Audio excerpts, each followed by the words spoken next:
Good morning and welcome everyone to Circular Furniture Day, this early morning talk. Everybody here is very excited that there are people in the room, and we hope also you guys watching online. We're going to have a discussion about technology this morning, and it's not as heavy as it might sound. It's going to be really exciting, futuristic talk. My name is Johannes Stenstrup, and I work for Lifestyle and Design Cluster with Circularity and Textiles.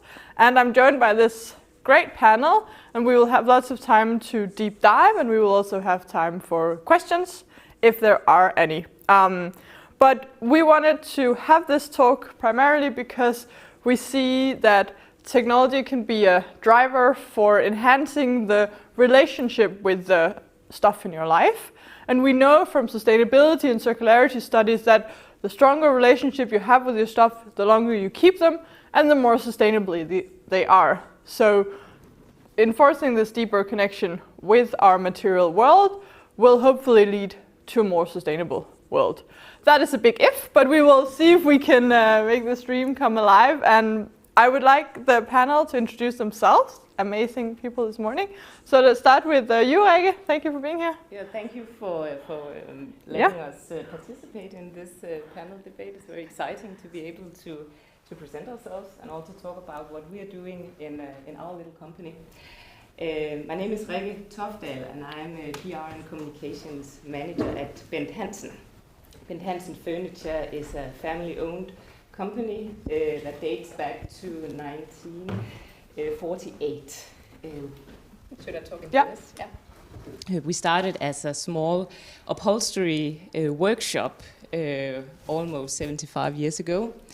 So we come from a heritage with a lot of focus on quality materials, a lot of focus on being able to repair products. Our product collection is about 15 years old, not older than that.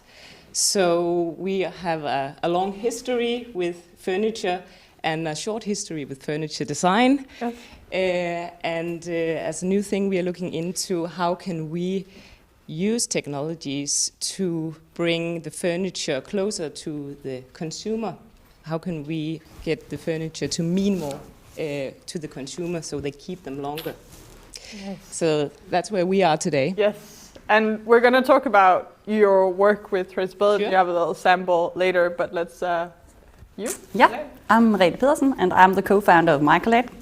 You can call us the new kid in the block, but we aspire actually to start connecting and engaging companies within the furniture business in the green transition. The Microlate Foundation is actually about tagging and tracing and making transformation.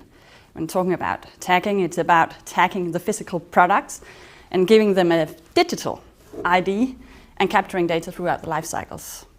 And that enables traceability, but also intelligence and connectivity, and providing stakeholders across the value chain with a tool for product verification, but also seamless access to the essential product data and information. And for us, communicated in a consistent way and always updated. But you could say tagging doesn't really do it alone, because enrichment by data is actually the key. But that is also the key challenge here, because all these data today are, if available, not accessible because they're sitting in different silos. So what we aspire to is actually building the smart system where we can actually make the data collection, the data locking, across businesses, across systems, across formats, to make this seamless flow of data information flowing, to make documentation accurate and at speed. And we believe by Microlate product tagging and the flow, we unlock transparency. And the transparency is for you to improve and transform your business, to rethink the ecosystem and look into new ways of doing stuff, improve what you're already doing, but into a more sustainable growth or circular business models. And we will talk also about the how and what is actually a tag, because in internet terms it means many things, so we're looking forward to it. We're also joined by my co-worker, Heidi Svane. Please introduce yourself and the work we do with technology here in Lifestyle and Design Cluster. First of all, thank you so much for hosting this event, because I believe strongly that technology is one of the key drivers to more circular and new business models. So at Lifestyle and Design Cluster, it's our mission to make sure that innovation happens within furniture, fashion and design in the lifestyle industry. And we do so by fostering collaborations across universities and companies. And in this little sandbox, we can test new technologies over and over again and explore the exponential technologies, because they seem for the industry very far out. They seem very difficult to understand, but also to implement. So to bring down some of these barriers, and in terms of the topic today, we know that digital platforms have definitely, e-commerce has been a very true inspiration to how we can better interact and enhance consumer experience. So there's a lot more to try out.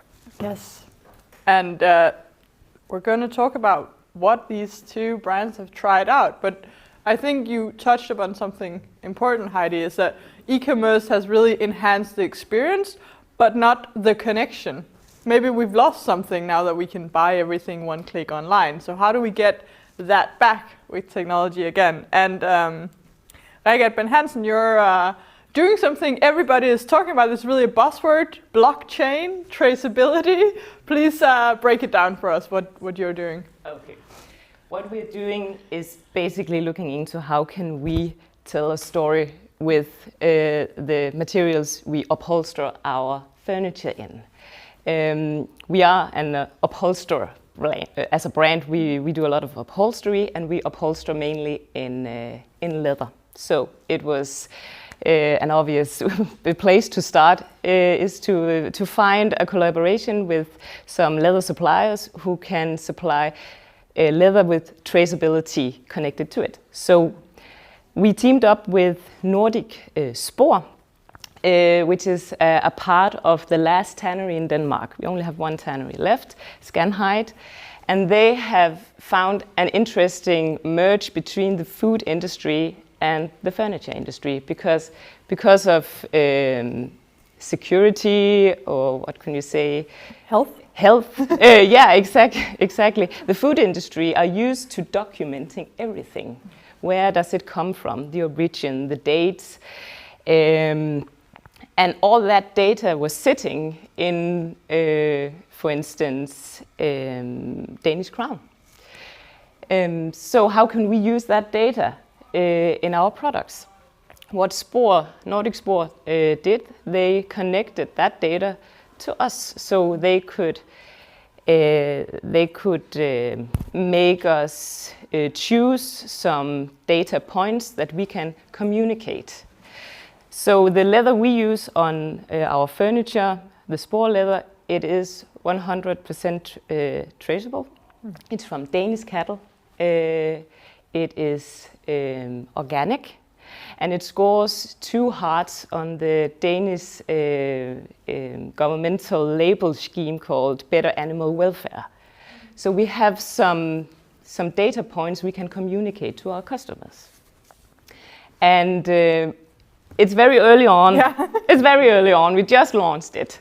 So the blockchain you're talking about, we hope we will get there. Yeah. We're not there yet. Okay. We have already sold our furniture in this leather, but right now it's with the documentation on spreadsheet. Of course, that is not the future, but it's the beginning. And it's because we are already seeing customers who are interested in this. So it's not that tech at the moment, but the great thing is all the possibilities are there to put these data into a blockchain.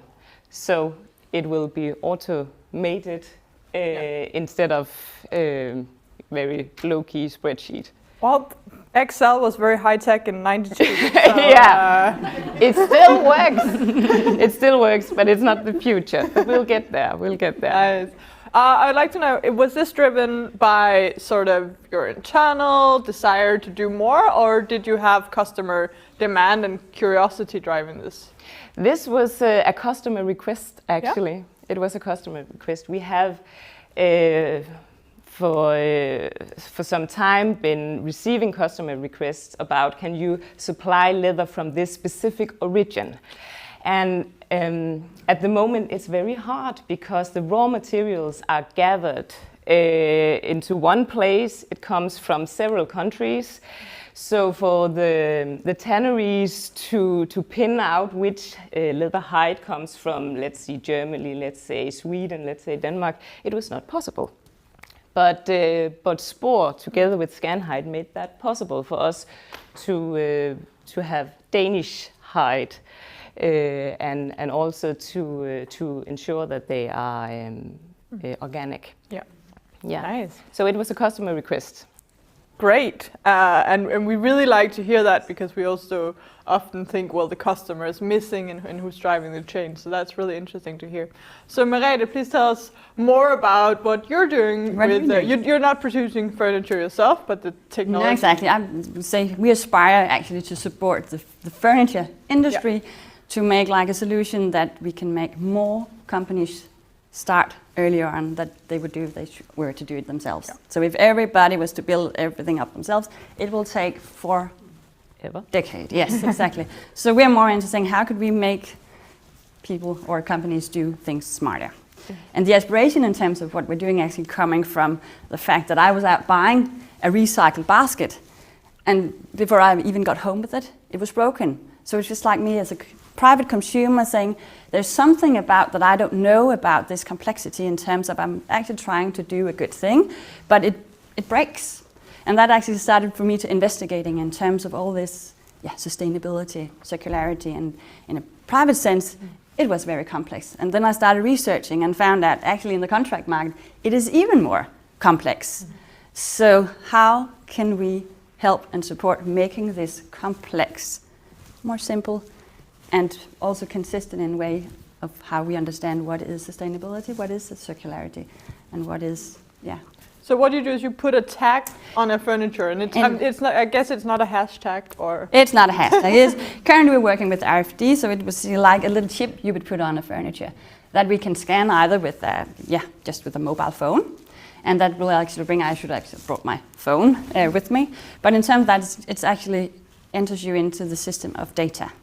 Currently we're building up a system where we're trying out what kind of information should seek in this kind. So we're building it up in terms of traditional product information, size, materials, but building it into the materials like you in Spor does in terms of where does it come from, what part is recycled.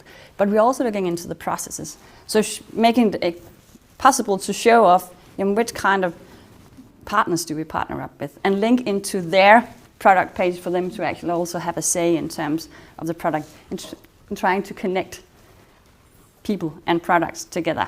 And also all the certificates and so forth in terms of actually just the car service certificate that you have. We're going to make that on furnitures. And you've been at it for a while and people are out using it. What are the feedback to this? Are you actually enhancing a relationship or? Yeah, you can say as of now, the first thing is to empower decision making. Mm-hmm. So it is when people are scanning the furniture and getting all this knowledge that they do not hold today, that's like a wow, can I actually get all this kind of information? And that seems to resonate for a lot of people when they're walking around in the exhibition today. But on the longer run, it's about making the emotional attachment, because we can design long-lasting products, but if we do not feel emotionally attached to these products, we will put them on the landfill anyway. So utilizing the technology and the interconnection is actually where we, on the longer run, want to make a difference. And when you are out there selling the idea to brands, how do they react? Do they want this? Are they like Rikke and Ben Hansen, who's been looking for a solution, or are they? It is like, wow, can we do this? Yeah. And that is the future. But then it comes, where does the data come from? Okay. So you could say, yes, the interest is there, but there is a barrier, there is an obstacle in terms of how do we get the data in there? For sure. We can't tell a story without the data. No. And as they are sitting in silos, we have to break these silos. For sure. Okay, so there's a lot, it seems, Heidi, interest and a lot of things happening. Can you give us maybe a helicopter view? Where is the furniture industry in terms of using new tech, traceability and such? So the past 2 years, almost 3 years, we've been in a research project with CBS and their Institute for Digitalization, and they did a survey amongst the lifestyle industry where it showed that 81% were willing to share data if they could obtain or achieve more traceability, transparency. However, one of the biggest barriers were that they believe others in the industry are not willing to share data. I'm willing, but I think others aren't. But we could actually see that from all of the people that we surveyed, 64% believe that if they have traceability and transparency, they can build a stronger brand, they can actually reduce cost, and they can actually increase their competitive advantage. So there's a lot of incentive there. However, it seems like getting there, you don't want to do it the linear way. You want to do it a smarter way, because we've been working with certifications for a long time. And if you have a coworker doing that, they can get really long in their face when they look at how they archive documents and how they store data, and how it seems to just end up in a small logo on a website. So we have to enable this documentation, we have to enable this knowledge and insight to engage not only customers, B2B, but also end users, to give them a possibility to actually participate in a circular business model. Yes. So we are somewhere to go yet. The highest agenda in the furniture industry has been digitalization within the company. Making sure that we work smarter, more efficient, that we can have more Excel spreadsheets, that knowledge is not only in an email, very on a low point, but it's been very much on the inside of the company. For the circular economy and technology to collaborate, we need to step up, and more specialized knowledge needs to move in, because we need digital innovation and we need a transformation, not only just a faster website. No, and we need data systems, it seems, and the sharing. What can we do? Because it seems to be a topic here as well. Well, the technology only works when we have data to put in it, or it only has a place. What can be done, or what are we seeing in terms of getting people to share, the 81% that wants to but don't think others want to? But this is all, I think, like a change that we have to move. It's a conversation that we need to keep having, because the blockchain solution can create a platform where we can share data, but then we have to ask, where does the data come from? So I really enjoy the two different cases here, because there is a combination with Internet of Things, making everything smarter. And luckily, we're not the first one to join this game. A lot of the other industries have been there before. So if we dare to kind of look beyond, one of the examples that one of our professors always use is our money, the little paper thing, if you still remember that. In that, there's built in lots of different, not only technologies, but different methods to validate that this is a 100 kroner bill or a $1 bill. So it's not going to be just one thing that solves everything. It's going to be traceable leather, it's going to be a chip in the chair, it's going to be a lot of different interactions. But I think the most important thing is that when we start thinking about which data to find and how to share it, we have to ask, what problem are we trying to solve? Not only, once again, push insights to the users. Yeah, for sure. And one of the topics or problems we're talking about today is behavior and attachment. And I would like to bring this to everybody on the panel. Are there any new behaviors that you would like to enforce in your customers that can make them have maybe a more green or circular way of interacting? So what is the behavior that we're trying to push with knowledge and technology? Yeah. Well, for us, what we are always aiming to achieve is that people keep the furniture for as long as possible. That they that they do not get tired of it, that the furniture keeps on telling a story and that it has values and aesthetics that matches the customers' aesthetics, the values. For instance, if you think of, I think the most circular products we have are probably heirlooms, you know, a chair you inherited from your grandmother that was sitting in her living room for perhaps 90 years or so. Perhaps she has got it from her mother too. It has value of sentiment because it has memories in it and it has feelings attached to that specific chair. So can we, as a manufacturer, enable these kind of feelings in new products? If we can, then we will not get tired of them as quickly. We often talk about circularity and focus on what will happen after disposal. How can we make it into something else that it is not? But every time we change, there will be waste in some kind. So the longer we can make people care and cherish for the products they buy, the better. But then you sell less. But perhaps we can add price. Yeah. Or maybe do it differently. You must also think if people keep things for longer, Yeah. you will open up other ways of services, perhaps within repair. And as I told in beginning, we have in-house repair services. So perhaps the industry also needs to look into other ways of earning money. Can we offer repair services? Can we offer spare parts? Sure. These things. Yeah, and we know that we only repair things that we're attached to. Exactly. Because otherwise, what's the hassle? Yeah. Anyone else? Yeah, how do you? Well, with just the you know, behavior? in the panel here and among the audience, not to offend anyone, but it's going to be a new generation as well that we have to look into, and when we have to stop producing this much, we still need new revenue streams. So we have to employ people less than 20 and understand what this metaverse and this Web 3.0 is bringing of new worlds and new universes where, of course, there needs to be Danish design. And I totally agree. It's a lovely story about grandma furniture. I don't want them in my house, but I love accessibility. So getting access to something instead of owning it. I'm wearing a rental dress as well.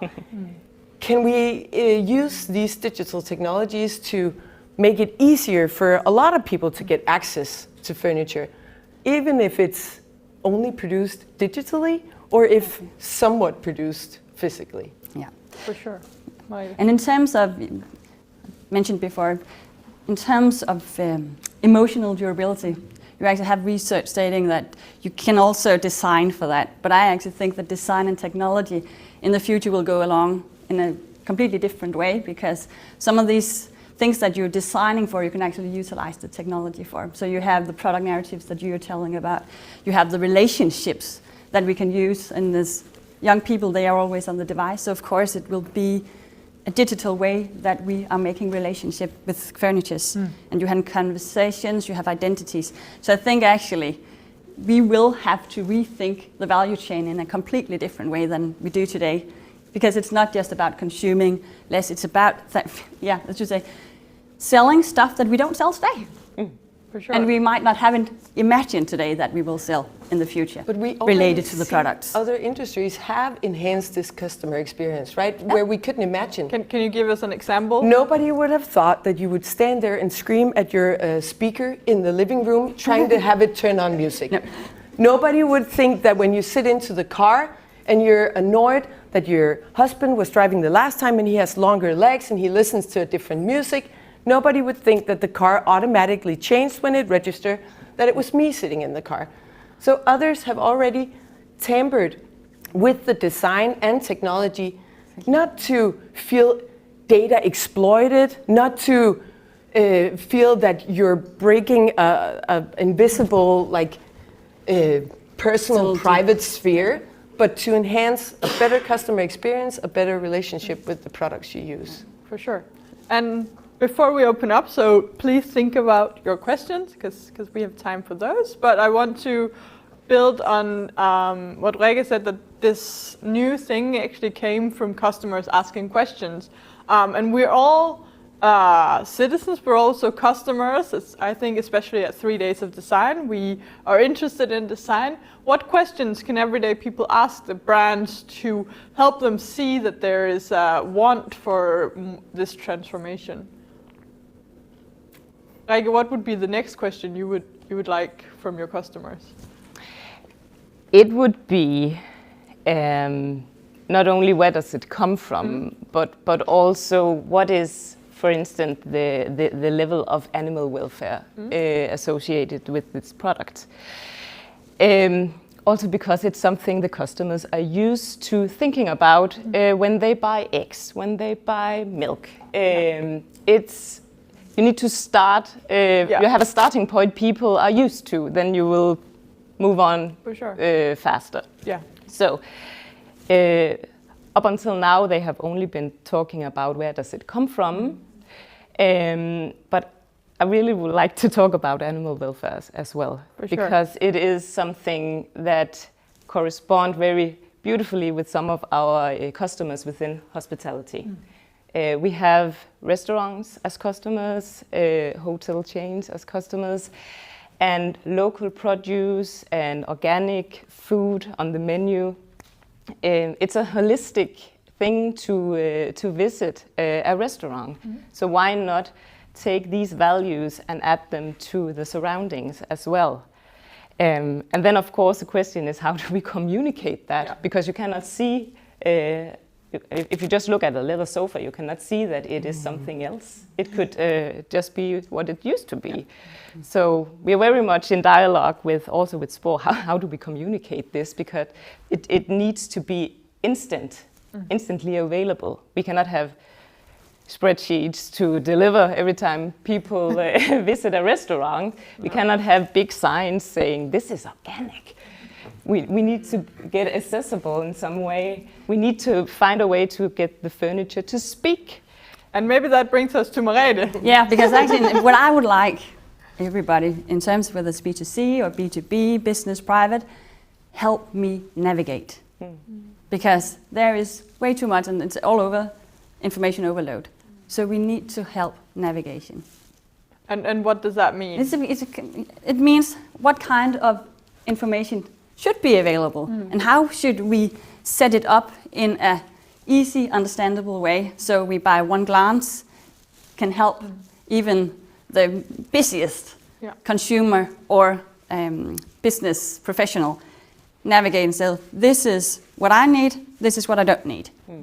And I'm not to state whether a product is good or bad for sustainability, but I need to help people take an empowered decision about what is the right for their situation. So what I'm hearing is that customers can think about what is the one piece of information or two that would make me buy or not buy this, and instead of averting to the obvious question, where was it made, because that says absolutely nothing about the conditions, then thinking, what is it, when I ask this question, what is it I actually want to know? And what would I really like to know about the things that I'm producing, because that's going to inform all of the data collection and the technology. But also, now we're talking about the buying stage. Yeah. There's also a usage stage. And if we are already tapping into chips that you can scan where the product can tell you something, well, we can put other kinds of information into that. It could be simply instructions. You know, when you have assembled a shelf system or something and you have to move, you can never find the assembly instructions, and you Google it online, and perhaps it's outdated or something. You can put that into as well. We already have that in the Microlake solution, actually. Yeah. But the next, in terms of the usage phase, is actually how do we make the furniture start collecting some data that brings you information. That could be, how much have I been used? Have I been sitting in the sun? To make you alerts that I actually need some kind of maintenance. And the chair in the shadow will not need the same maintenance as the one in the sun. Exactly. Wow. And perhaps it's just a reminder about switching the position of the two chairs. That could be. Because then they will have a similar expression, you know, true leather. Patinable. Yeah, it will patinate because of sun, because of usage. And I have 8 chairs at home. We are 3 people. If the chair could remind me, switch, then it would be a more, you know, Musical similar chairs in the tech. But I love what you're addressing here, because convenience, the end users are, I'm sorry not to be rude, they're just going to be more lazy, more higher expectations. The global market, global players, Everybody are else, pushing this. not you guys, me, being at 8, but All everyone the other else is users. No, but they're just going to expect, because others are out there, they have more resources available. They're going to push higher agendas. Just as we've been shopping online, we instantly expect others to be able to deliver within 1 to 2 days. So we need to tap into that agenda. And just as if we walk up to a club Saturday night and they ask, are you over or below 18, it's going to be that simple answer. Am I taking a responsible choice or not? And that's super difficult, but we have a little bit of time to practice, and then we have to be ready for the next generation. Right. That was some very tangible advice, and I saw people taking notes, so I love that. No, we're not done, because we have time for questions. Otherwise, I have loads, but want to open up if anyone has questions for the panel? No? Right. It's early morning. This is for the people online. Sorry. I have a question to you. Is the inquiry you got, is it B2B driven or is it B2C driven? It's B2B driven. Okay. It is, definitely. And do you see it more in Denmark or in Scandinavia or outside of Scandinavia? It was in Scandinavia we have seen this request. Okay. It is, yeah. Thank you. But maybe I can support that. We just had a study trip to Seoul and South Korea, and maybe they don't call it sustainability, but they call it convenience. They call it make it easy for me to access great design or other things like that. So maybe in the wording and in the communication, it doesn't always have to be a climate push. It can also be other ways of helping the end user or the customer take a responsible choice. Right. And for the panel, I would like to ask, what do you see in terms of internationally or nationally? Are we more focused here in this region on the traceability and the demands, or is it still new everywhere? Well, of course, I can only talk on about the markets we are active right now. And which are those? Mainly in Scandinavia, but also in the Benelux, and they are actually also moving forward. It's a lot about climate change, but I think you also have some questions about how can this tap into the circularities and the climate debate. But mainly in Scandinavia, we see this. Right. So we're in an echo chamber here. Yeah. Heidi, you're very internationally focused. What do you think? Well, again, we're able to sometimes look at the other industries and see what agendas are pushing. Maybe they're pushing harder than for furniture. And I think if we look to fashion, they're already enhancing the consumer expectations or emotional reactions by involving them in the design process. Not being able to say, I want it green or black, but to understand what are their motivations for using a piece of outfit. So start out by buying a digital dress or involving in a 3D model to engage and use this platform of a metaverse to communicate and have a user group where you can talk about what furnitures to design for the future. And that way only design what is asked for or what is needed. Hire anthropologists to understand where are these furniture working, what problem are they solving. When you're sitting in the couch, you're not wondering about animal welfare, you want to charge your cell phone. So as soon as you put it on the couch, it can pop up and share information about why is this sofa so amazing. So there's digital tools that can already in the design phase start to involve and enhance this consumer relation. And I think here we have to differ between, you say, the circularity and the sustainable question versus the digitization, because I think at an international level, if you're looking at trends reports, it's global that this kind of industry is looking into digitization and new technologies, AR and VR and so forth. But I think in Scandinavia are on the forefront in terms of the sustainability question. Agreed. Yeah. So I think... But are there Yeah. any technologies then that are inherently helping the green transition so that when we go out and talk to other people, we don't need to be the climate warriors, but we can just say this is smart and we don't have to talk climate? Are there any things that you see that are sort of universally just helping, or are all technologies can be used for more production and less? I think technology should always start with, supporting a pain Yeah. or a problem. Yeah. So never use the tech just for the tech, or build it, develop it, because it has to help somebody support a problem. Okay.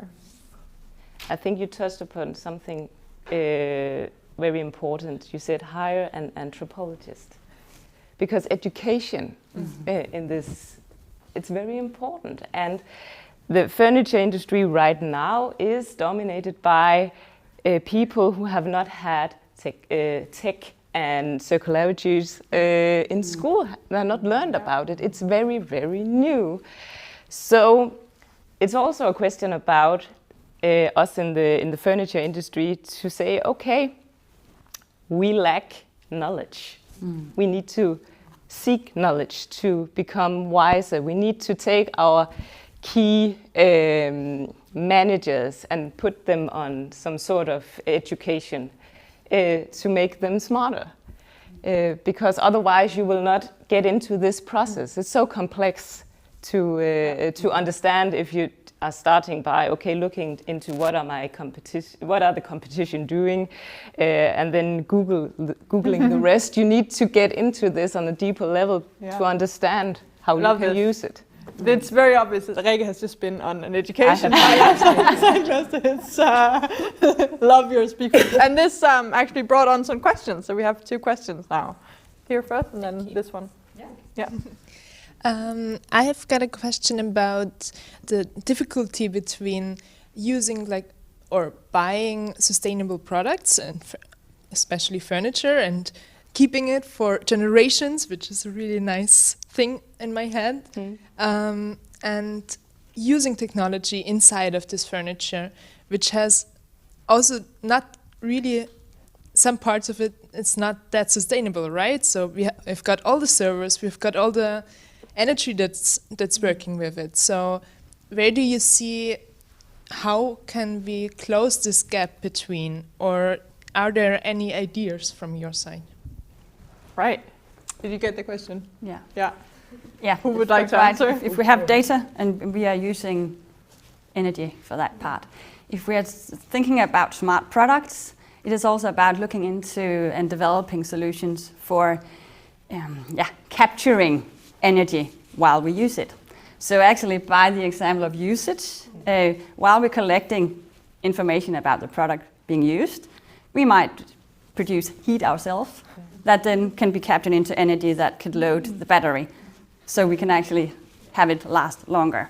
So it's about exploring these kind of solutions in terms of capturing energy while we use it, instead of just I might just make support the word exploring, because there is a gap right now, and you're talking about competencies, breaching it. There is a little time lapse right now where we can explore and we can test, and that's the most important thing, is that you are curious and you want to learn and you want to embrace this and figure out that the solution is not quite there yet. One of the professors that worked with us on the blockchain project shared with us that another blockchain solution had been through 14 different prototypes until they got to a point where here's the right solution. So it's really important that we get into this space and we test it out and see what works and what doesn't work, because we don't know the future. And measure what's green and what's not green. Yeah, right. Then another question here. Thank you so much for your time. It's super inspiring. But my question is, how can we make those products affordable and accessible for everyone? I'm coming from Colombia, where a lot of people are not rich and they don't have the possibility to even have a computer. So I'm just curious, how do you see the use of technology of educating people and making it affordable and also, just having the same experience as everyone has when they live in the Scandinavians, for example? Wow, thank you for bringing another perspective to the talk, very important. How do we make it accessible? First of all, I want to say that we shouldn't be like, hey, we know everything and now we're going to go to Colombia and like share the Nordic. So something I'm deeply inspired is the ecosystems that other countries like this already have built within other ways of thinking, local production. So if we as a furniture brand can work in 3D models and we can ship out these 3D models to local production sites where we don't have to source materials traveling across the world. I know it's a little further away maybe, but we see it happen within fashion.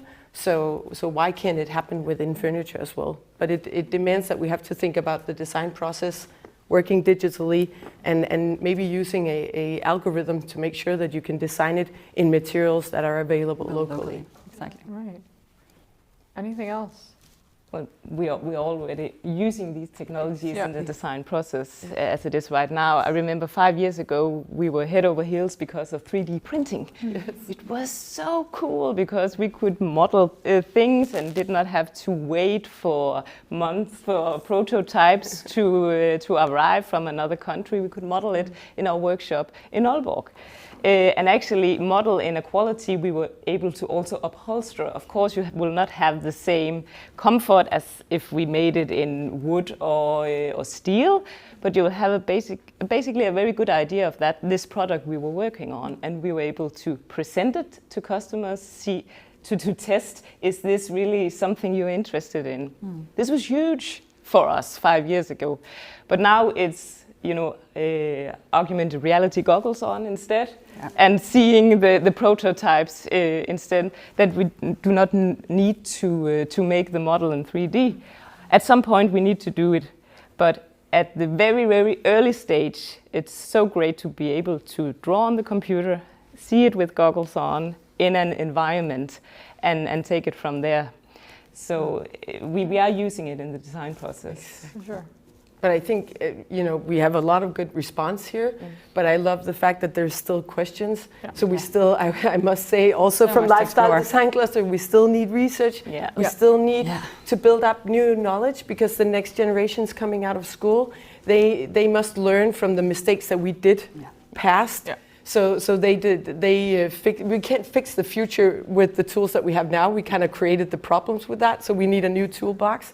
So we still need new research. We still need more insights. For sure. And so important with new voices as well. We're always listening. And you're welcome to come up afterwards, ask the panel. We're about to close this session. I invite you all to go see the Circular Furniture Days exhibition. It's opening here at 9.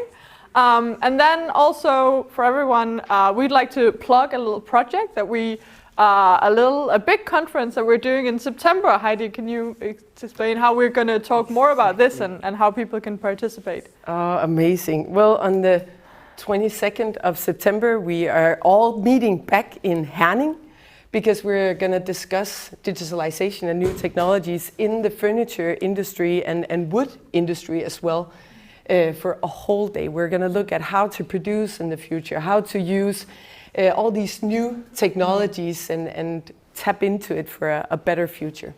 Yeah.